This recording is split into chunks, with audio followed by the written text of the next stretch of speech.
Hi guys, welcome back sa ating mini vlog for today's video. It's been a while guys.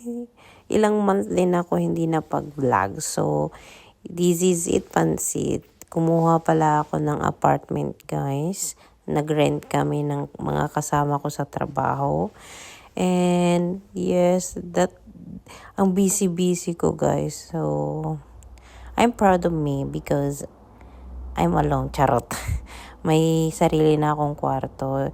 Ganito guys pag nandito sa Italia. Pag kukuha ka ng mga apartment.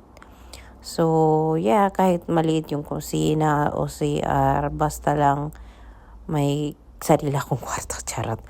At ayan, yan po yung kwarto ng kasama ko. Sala po yan, pero maging kwarto niya. So, hati-hati kami ng yung kwarto. Taro po. Pagbutihin mo naman magsalita, charot. At yes guys, naglinis kami.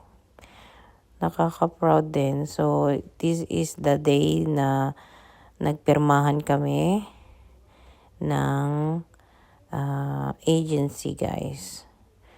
At malaki din yung binayaran namin. Sakit din sa ulo, sakit sa bulsa. Lahat. At this is my room. Color blue. At yes, bibili pa ako ng kutsyon yan. Sakit din sa ulo yan. Charot. Ang daming salamin, di ba? So, and may storage kami. Yan po yung mga cabinet ng mga tatlong kasamahan ko. So, hati-hati sila kasi yung sa kwarto ko, madami namang cabinet. So, this is the room number 3. Kwarto ng aking beshi at saka yung papa niya. Diba? Nakaka-proud din. May sarili silang kwarto, sarili ko ding kwarto. At yung kasama ko din, no? Diba? So, yes.